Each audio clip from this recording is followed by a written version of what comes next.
There are a few words, phrases in life that, if you hear them said, hear them spoken, they really require no need to be defined or explained. For instance, if I say the word Titanic, everyone in here suddenly knows, oh yeah, about half of you immediately thought, I'm the king of the world, and that was your visual for that.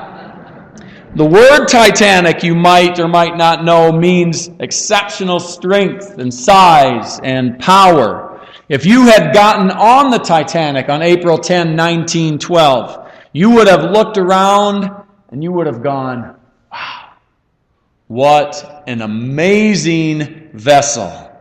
What a ship. No idea of any danger that might lie ahead. No voice saying in your head, danger, Will Robinson. You would have had no question in your mind about whether or not the Titanic was seaworthy. I haven't been on such a vessel, anything of that magnitude, but I've been on the road a lot, and I've ridden in many cars that I would hardly deem roadworthy. Talking about driving across the Sioux Falls, I can remember riding with a friend from college, and he had, I think, about a 1963 Mustang that he assured me he was going to fix up someday, but for the time being, it was rusted out. You could see the road through the floor, and we went back to Sioux Falls in minus 10-degree weather. I've never been so cold in my life, all wrapped in a blanket, had my Viking stocking cap on, go Vikings today, and it was just freezing cold.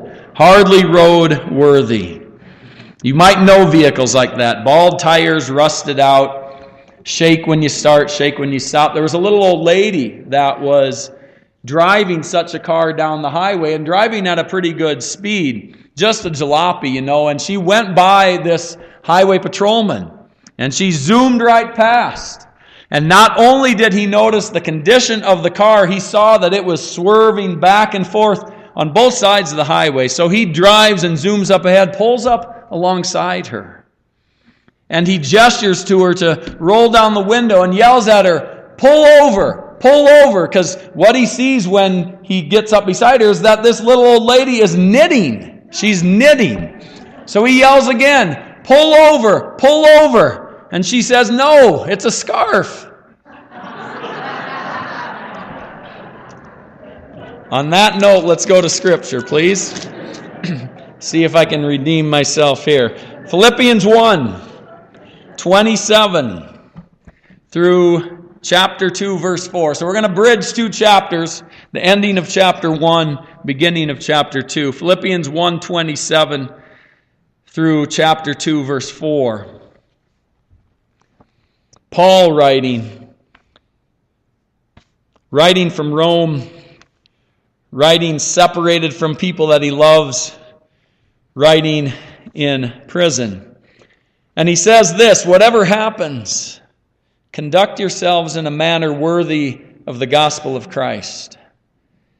Then whether I come and see you or only hear about you in my absence, I will know that you stand firm in one spirit, contending as one man for the faith of the gospel, without being frightened in any way by those who oppose you. This is a sign to them that they'll be destroyed, but that you will be saved, and that by God. For it has been granted to you on behalf of Christ not only to believe on him, but also to suffer for him, since you are going through the same struggle you saw I had and now hear that I still have. If you have any encouragement from being united with Christ, if any comfort from his love, if any fellowship with the Spirit, if any tenderness and compassion, then make my joy complete by being like-minded, having the same love, being one in spirit and purpose. Do nothing out of selfish ambition or vain conceit, but in humility consider others better than yourselves. Each of you should look not only to your own interests, but also to the interests of others. As we start today, I'd like you to consider this place, First Baptist Church. When you walked in today and you came in the sanctuary, did you look around? Did you take a look at the room and the people in it. Go ahead, look at the room. Look at the stained glass and the cross up front. And then go ahead, even if you're in the front, go ahead and turn around and look toward the back. People in the back, just wave at them. But take a look at what's back there as well. Just take a moment and do that and consider this place. Consider this room. Consider this church. Now ask yourself a question as you think about this. Are we as believers and as the body, as people who are here today, maybe for the first time or the 1,000th time, maybe we're quite a ways into that marble jar. Are we together conducting ourselves in a manner worthy of the gospel? Are we living gospel-worthy lives? When people hear First Baptist Church, what does that mean? Does nothing more need to be said? Is it representative in its name itself? Do gospel-worthy descriptors come immediately to mind? Oh, that's the Holiday Hope Church. That's the skate park church. I've heard of them. That's the church that supports elementary children and second chance adults. That's the church where people laugh together. That's the church where people cry together. The church where people are encouraged from being united with Christ, comforted from His love. It's where they have fellowship with the Spirit. It's where they're tender and compassionate towards each other. And if that's the church that comes to mind, then ask yourself today, where do I fit in? Where do I belong in a church like that? What is my place? Because if church matters, and I believe with all my heart that it truly does, that what happens in this place makes a difference out there, and what we do out there makes a difference in this place, then my place or your place in making this a gospel-worthy church also matters. Paul writes from prison to a dear church that he loves deeply. He wants to see the people, but he can't. He's not sure if he'll ever get to see them again. So he wants to hear gospel-worthy stories about them, that Christ is working in their lives and through their lives, that they're connecting as one for the faith of the gospel. That they can look each other in the eye before service, that they can greet one another with a handshake or a hug during service, both new and familiar, that they can share a cup of coffee and a cookie after service. And throughout it all, they can say, we are a church. And isn't that a pretty cool thing? New people can feel it. Long-termers can feel it and take pride in it. Right away, Paul makes clear that one of the primary identifiers of being gospel-worthy is in how we face opposition and struggles. Not that maybe we'll face them. No, we will face them, he says, but how will we face them? Don't be frightened, he says. That's the first thing. Don't be frightened when struggles come.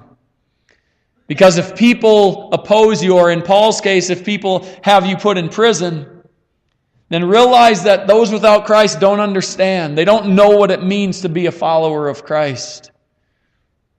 They don't get it. And their lack of faith will eventually destroy them, Paul writes. We who are being saved by God must pray for them. We must forgive them, even when they make life difficult for us, Paul says. And he also says when we face life struggles, when we suffer from loneliness or illness or temptation or anything that makes life hard, we recognize in power that on behalf of Christ, we get not only to believe in Him, but we get to suffer for Him. There is no pointless suffering in our life. There's no just suffering because. There's only suffering that can somehow be used by God, that others can look at and see in us and be drawn toward Christ, maybe more fully than at any other time. how we face opposition and struggle may very well be our greatest testimony to Him. I listen to the trials shared here weekly, things we pray about. And I think, you know what? If every time somebody in here shared a trial that they were going through, if every time they did that the person walked away and never came back, within weeks the church would be empty. Because people all the time are facing various trials in life, facing obstacles. And I'm never more drawn to faith than when I hear someone be here and share of the difficulty they're going through, and yet give glory and honor to God in it. I can remember my dad on a beautiful spring morning, kind of morning where he just loved to be out working on the farm. But on this spring morning, he was in a hospital bed. He was weakened by cancer, and I had gone to see him. And when I came in the room, he greeted me, and there were tears in his eyes, but he said in a halting voice, he said, "Donnie, this is the day the Lord has made. Let us rejoice and be glad in it." Don't be frightened, Paul says. Our suffering can be gospel worthy.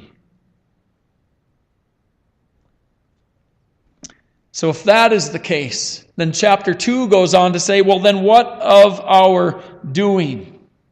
As we gather here today and as we think, I want to be part of a gospel-worthy church, then what do I do? What do we do? What do I do to become a part of such a body or to contribute to it becoming more of such a body? Take a look at who we're becoming.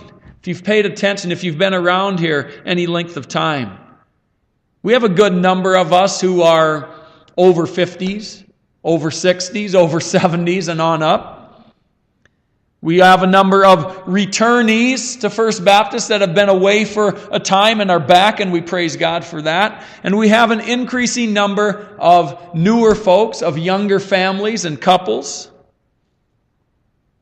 The process of this month, that we are now in the second week, the process of this month for us is as we go through this time, and from whatever category we come as we come into this place, the challenge is for each of us to listen throughout this month and for God to speak so that we know a step to take next. Even now, today, God may be saying to you, now is the time for you to be baptized. Now is the time for you to become involved in this way. Now is a time for you to think about membership. Now is the time for you to rededicate your walk to my path. This week, our leadership meets. And I'm going to challenge every one of our leaders this morning. Because in upcoming weeks, we're going to have our congregational meeting. That's on the 28th. Janet assured me she's going to have chicken gizzards as part of the menu.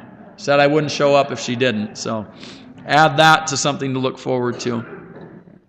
But throughout these weeks and at that meeting, we'll be looking at potential directions in education, in worship, in care for the facility and the body, all with the intention of heart that we become more and more gospel-worthy in what we do. And I'm confident that as God leads and as we respond, two things will happen. Number one is this: a need will be matched by the gifts that one or more people bring. Let me say that again. A need will be matched by one or more gifts that people bring.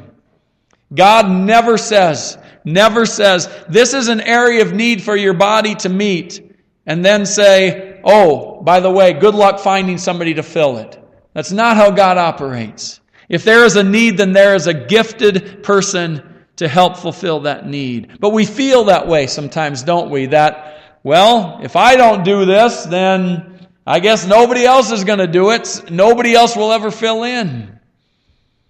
But perhaps the opposite can be true. Maybe if I can step back from doing one or more things, then maybe somebody else will see the need and be prompted by the Spirit to serve. A need will be matched by the gifts that one or more people bring. So here's, leaders, what I'm encouraging you to do this week for our meeting on Thursday. I'm going to encourage you to invite someone specifically to come that Thursday night. Invite someone by name to come and listen and observe the meeting and the interaction. Think about it today. Pray about it. Maybe you'll think of somebody by the end of the service and you can talk to them. Boy, watch people run for the doors now, right? But talk to them, and then on Monday or Tuesday or Wednesday, confirm with them, hey, just wanted to make sure you could come Thursday night for a little bit and just find out what's going on from a leadership perspective. No strings attached. And I know we say every time we have a meeting, all are welcome. But it's the specific that draws us. When I hear the message, oh, Christ died. No, yeah, okay. But when I hear the message, Christ died for you, Donovan, for your sin. He died because He wants a relationship with you. Because He thinks your life is worthy of the gospel. That He died for you. Then that sounds a little bit different. That's the kind of invitation that can make me say, here I am, Lord. So a need will be matched by the gifts that one or more people bring. And the second thing I'm confident of is that a God-given idea will identify need. A God-given idea will identify need. One of the best parts, I think, of being a part of a church is brainstorming and dreaming and planning. 2 years ago, we had that type of gathering, and we'll have it again this year. Out of that gathering came the skate park ministry that we carry out these days. And other studies that we've done here came about from that. But we're going to have that again. We're at a place where I'm confident God will generate through our time together and through our prayers spirit ideas that will identify needs amongst us and in the community, and that God will be faithful to match the need with the idea and the gifts that are already among us or maybe on the way out in the community from people that will be with us in God's timing. A lot of you know I coach basketball, and in our basketball program we have a belief that I think applies equally well to church. Because basketball players have a tendency to think, when I get the ball in my hands, I need to keep it. I need to take my shot. I need to score points, get my points while I have the opportunity, while I have the ball in my hands. And our coaching staff is working really hard to instead promote this thought. If I share the ball, if I give it up for my teammate, I am confident the ball will find its way back to me. And it's starting to catch hold. When I shared on Christmas Eve, and my head coach brother-in-law was here, and he reminds me of what I said, I brought out the fact that we had an 0-20 beginning. The boys didn't understand. But they're starting to, and it's no coincidence that since that time, and I tell my brother-in-law it's because I shared it, we are since 19-3 as a collective program. It's quite a turnaround. The best basketball teams, or church, or community, or family projects that I've ever been a part of have been those projects, those churches, those family times where people simply work together. They see a task and everybody gets involved. People pitch in. They enjoy being together. It doesn't even feel like work because they enjoy each other's company, and a lot is accomplished. And at the end of the day or the end of the project, when you get together and you reflect on it, you gather and you have this supreme sense of satisfaction, a feeling of fullness that's like no other. And there's not one thought of, oh, I did all this. There's only the thought of we. It's where God is leading us. It's where I see us going. It's why I think people are being drawn, because that's what people look for in life. Not I, but can I be a part of something bigger than myself? Something that matters, and I believe church does. And this is when we know we live out Paul's words to be gospel worthy. It's when we do nothing out of selfish ambition or vain conceit, but in humility we consider others better than ourselves. When we look not only to our own interests, but also to the interests of others. When we promote teamwork, when we share the ball, when we give up any desire for being recognized and trust that God knows what He's doing. This morning I pray that you hear God's voice and you ask yourself and think to yourself, the Titanic looked awfully seaworthy to people. Didn't end up being that way. How does my life look? Is my life gospel worthy as I consider it this morning?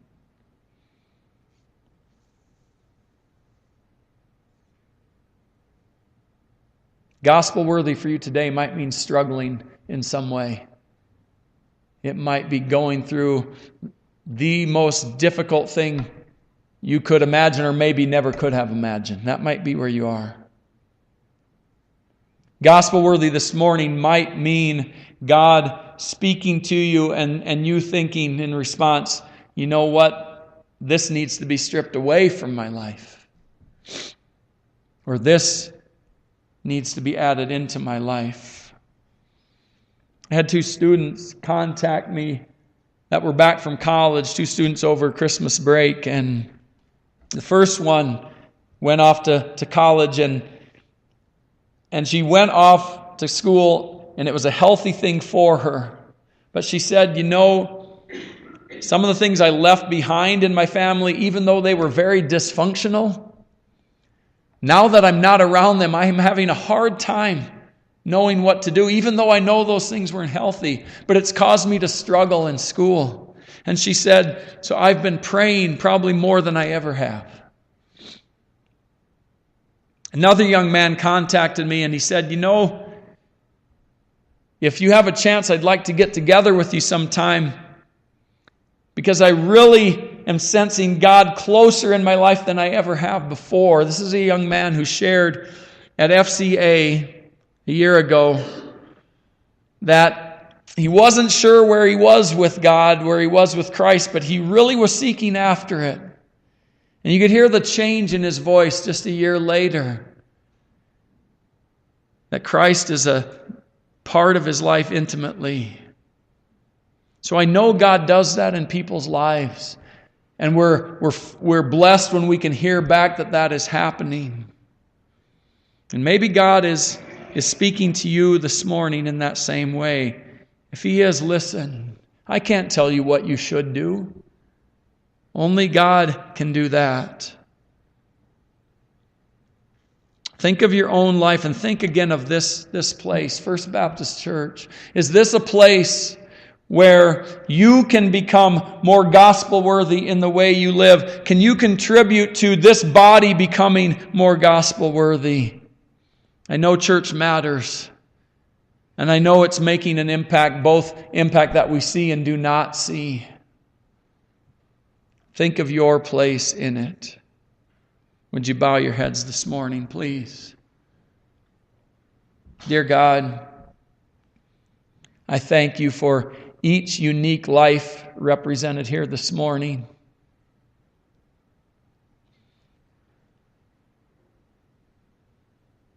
And the great value that each life has in Your eyes. That You deemed us gospel worthy, that is, that Your Son saw us so valuable that He came and gave His life for us. He redeemed our lives, God.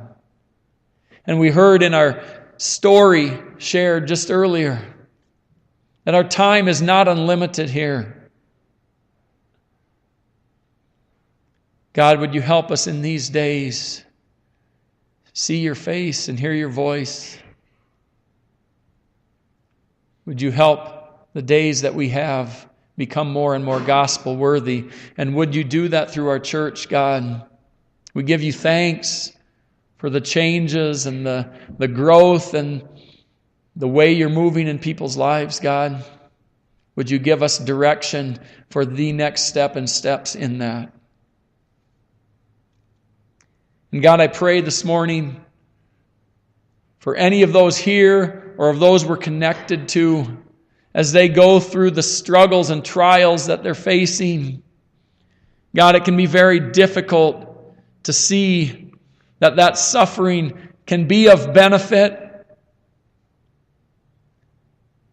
that there can be growth that happens through it, through great, great pain, God. Would you help us to see that and to know you're with us and to be gospel worthy in our suffering, Lord? And would you help us then as we take action in our lives to know what step you'd have us take? To look at our lives and be humble in how we see ourselves